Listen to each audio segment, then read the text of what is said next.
साईं खलीलाल सुमरे के अहिड़ो प्रोग्राम करण ते जंहिंमें बहितरीन अटेंडेंस करण ते मल्लिकार्जुन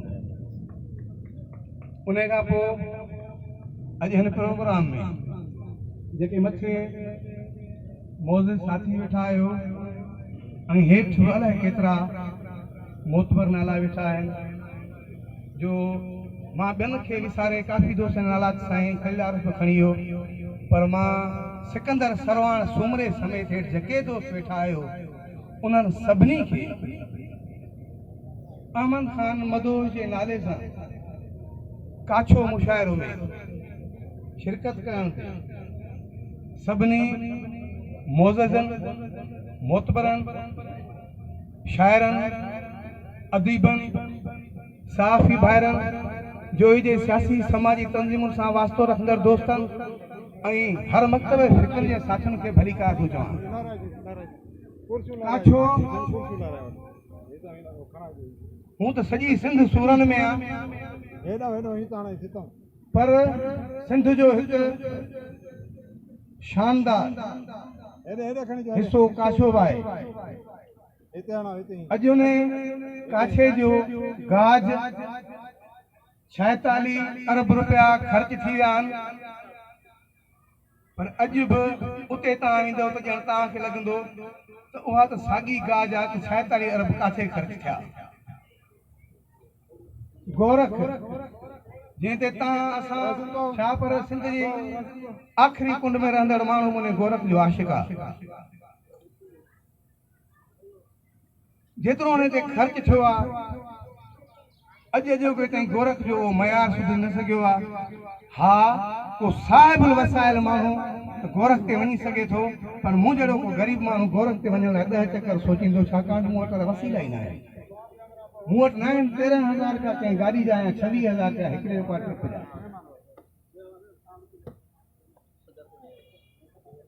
तरक़ियाती कमु न थी सघिया ॾुख न आहे सॼी सिंध सां इहो शहर आहे।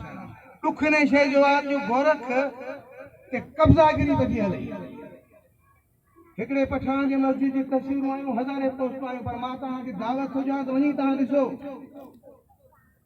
गोरख जी धरती गोरख जे ए प्लान में शामिल थियल इलाइक़ो उन ते अलाए कंहिंखे बाबा कंहिंखे 240 गज़ कंहिंखे 500 गज़ कंहिंखे 1000 गज़ अलाटमेंट कया विया इन जी मालिकी केरु कंदो।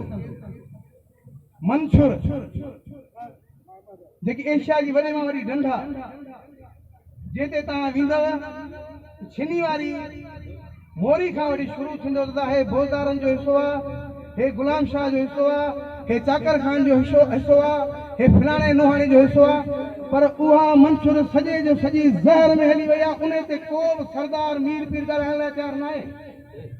सुप्रीम कोर्ट एक्शन वरिता पर मुंहिंजा भाउ जेसी ताईं हितां जो लोकल माण्हू हितां जो समझदार माण्हू उन्हनि शयुनि में हथ न विझंदो सुप्रीम कोर्ट न पर जेकॾहिं अक़वाम मुतहदा कोशिशि कंदी त इहो मसइलो हल न थी सघंदो।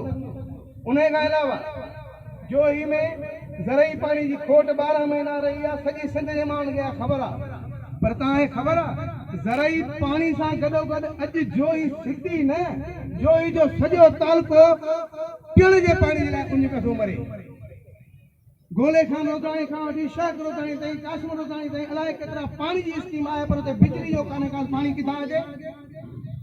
ड्रिगबाला में पाणी जी स्कीम त आहे पर जेकॾहिं बिजली न हुजे त वाटर सप्लाई किथां हले। जोही शहर में जेकॾहिं पाणी अचे थो थोरो या घणो पर बिजली न हुजे त उहो किथां अचे। अहिड़ा ज़ुल्म तइलीम के हवाले सां तव्हां ॾिसो सिहत जे हवाले सां ॾिसो जोही तालुके जे वॾे में वॾे काछे जी अस्पताल आहे सिविल हॉस्पिटल सां साम्हूं जेके सभिनी हाणे नालो खे छॾियो त रेफर सेंटर बाबा असां 2 लख 2.5 लख 3 लख माण्हू हिन तालुके जा अहिड़ा शानदार विरसा रखंदड़ हिन इलाइक़े जा माण्हू परेशान साईं धरती परेशान असांजो इलाइक़ो परेशान आख़िर हिननि शयुनि ते केरु जो काठियूं पटींदो आहे। अॼु मां हिन मनसब ते वेठल सभिनी मोज़ज़नि खे मोतबरनि खे अदबी दुनिया जे सभिनी साथियुनि खे साम्हूं जेके दोस्त सभु सियासी समाजी दोस्त वेठा हो सभई असां जवाबदार हूं।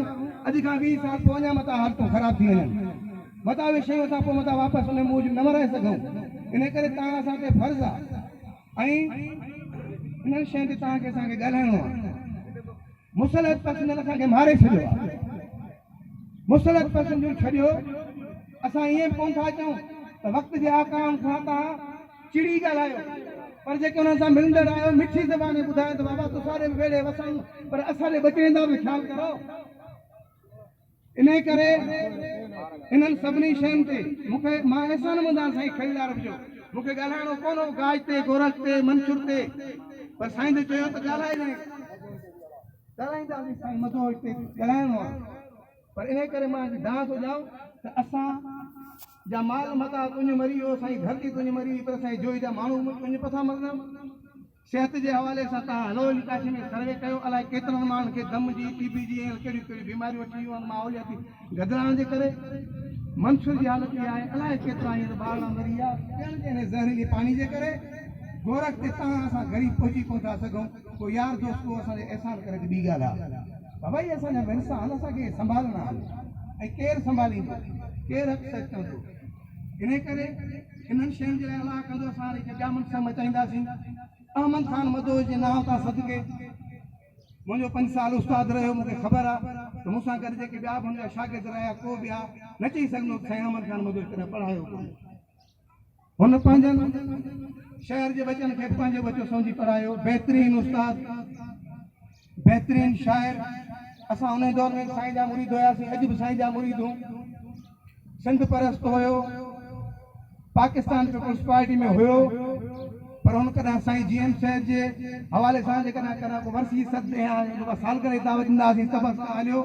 पैगाम सिंध मार्च में बशीर खान जहिड़े कदावर ऐं वॾी खंदड़ माण्हू सां अहमद खान झूनड़ो माण्हू विख विख में वधाए पंहिंजो त बशीर खान जो जॾहिं मदोह पोड़ो माण्हू आहे, सावण खान वारा हुया, हाजी गुलाम कादिर हुयो, त असांखे मदोह जी दोरी बाह ॾिनी। वाहे झूनड़ा आहिनि, असां अञा वेठा आहियूं नौजवान, असां पंहिंजी धरती जो पान केस खणंदासीं, हे रुॻो असांखे पुठियां पुठी ठपण वारा हुजनि। अहिड़ो मदहोश ऐं मदोह जो अहिड़ो ई काछो। मां अॼु हिन अहमद खान मदोह अकेडमी जे हवाले सां साईं खलीलार खे कुझु तजवीज़ ॾिनी। मूंखे ॾाढो ॾुख थियो जॾहिं साईं बशीर जी वरसीअ में कंहिं असांखे मोतबर साथी चयो कद ऐं बुतनि जो मापो रखियईं। इहा असांखे हाणे ख़बर पई त शाइरनि जा बि कद बुत हूंदा आहिनि, शाइरनि जूं तकलीफ़ूं हूंदियूं आहिनि। असां त कॾहिं इहो कोन सोचियो आहे त शाह लतीफ़ भिटाई पा आहे, लतीफ़ भिटाई पंज पा आहे। असां लाइ सभिनी जूं पंहिंजूं पंहिंजूं हैसियतूं आहिनि, हिकिड़ा रतबा आहिनि। असां मज़मत था कयूं, वरी जेकॾहिं उन हमरा खे कद बुत जो मापाइण जो अथसि त भली वेलकम। खलील जे पोरे खे मैदान ते आणे, ॿियनि जे पोरे खे मैदान ते आणे। मां सम्झां थो खलील जो वज़न कदाए थो थींदो, वज़नाए थो थींदो। पर अहमद खान मदोह अकेडमी खे हिते खोड़ कमु करणा आहे। सिकंदर सरवाण सुमरो वेठो आहे, रेडियो पाकिस्तान जो हेॾो वॾो नालो, हींअर बहितरीन किताब आंदा अथसि। ऐं असां माण्हुनि जो फ़ख़ुर जहिड़ी ॻाल्हि आहे त शीरीन सुमरो जे केस में जेके माण्हू ॿधा जिन्हनि जेल ॾिठा उन्हनि मां सिकंदर सरवाण बि हिकु आहे, जंहिं जनब घर में जन सां जहिड़ो शाहकार किताब लिखियो आहे। पर असांजे जोईदा दोस्त उनखे सां कहरियाण करण लाइ तयारु न आहिनि। मंज़ूर अथई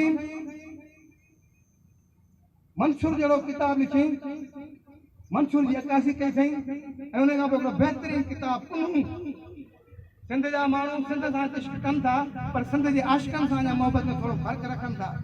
पर मंज़ूर अथई 20 ग्रेड जो ऑफिसर हूंदे बि पुनू लिखियईं। ऐं पुनू निज पिज सियासी किताब आहे जेको मौजूदा दौर में सिंधी ऐं बलोच जेके खंभजी विया आहिनि, जेके खजी विया आहिनि, उन्हनि ते लिखियलु हिकिड़ो बहितरीन शाहकार किताब आहे। उनखे सॼी सिंध सॼे थी, पर वाह जोही में उनखे अजरक विझण लाइ तयारु न आहे। साईं नजब शाह लकियारी हेॾी सारी शख़्सियत, कदावर शख़्सियत। खलील आरफ असां अहमद खान मदोह अकेडमी तरफ़ां हिकिड़ी मेले में हुनजो प्रोग्राम कयो। केॾी मोट मिली साईं खलील खे। मेहर फ़कीर कदावर शख़्सियत, तालिब निगारी कदावर शख़्सियत। असां हुननि जो ॾियारो मल्हाइण लाइ तयारु न आहियूं। मूंखे अदबी संगत सां को एतिराज़ न आहे, हो बि असांजे लाइ मोहतरम आहे, छो त अदबी संगत खे गोबिंद माली साईं GM न ठाहियो। जेके असांजा रहबर जंहिं शइ खे ठाहिनि उहा असांजे लाइ क़ाबिल एतिराम आहे। पर जेकॾहिं उहा कंहिं मुसरत पसंदि सबबु कहिड़ा शयूं नथी करे सघे या हाजी काज़ी वारे मुहावरे खां असांजा हितां जा दोस्त नथा निकिरनि त ख़ैर आहे। अहमद खान मदोश अकेडमी खे मां अपील थो कयां त अहमद खान मदोश, तालिब लिगारी, मेहर फ़कीर, साईं बश्त रिंद, जानी इसाक मला समेत जेके बि हितां जा अदीब ईंदे, अनवर कमराणी खे असां छॾे विसारींदासीं बाबा। हिकिड़नि माण्हुनि खे पढ़नि 500 माण्हू, हिकिड़नि माण्हुनि खे पढ़नि 5000 माण्हू, तव्हां उन्हनि खे विसारे छॾींदा छा? इन्हनि समेत इन्हनि सभिनी आशिक़नि जा ॾियारा। अहमद खान मदोश अकेडमी हिकिड़ो जेको अदबी आहे, लदे जो हिकिड़ो इदारो आहे, उनखे मल्हाइणु घुरिजे। असांजो सदाईं साईं साईं साथ हूंदो ऐं पोइ मुंहिंजो ईमान आहे साईं खे उहो कद बुत जो मेणो कोन ॾींदो। इन करे मां वरी बि तव्हां सभिनी जो अॼु असांखे वॾी ख़ुशी थी आहे कि एॾा अहिड़ा मुहांडरा ॾिठा अथऊं सुहिणा सेता अचण सां। मां साईं हाशिम खोसे खे चयो, मां जो साईं खलील खे मुबारक हुजनि, जो किराउट त ख़ैर आहे पर माण्हू अहिड़ा गॾु करे अॼु दिलि थी ख़ुशि थिए। इन करे भली आयो जी आयो, तव्हांजा लख एहसान। तव्हांजो तासरात ॿुधंदासीं, तव्हांजो मुशाइरो ॿुधंदासीं। वरी अहमद खान मदोश अकेडमी तरफ़ां असां तव्हां सभिनी जा शुक्र, महिरबानी।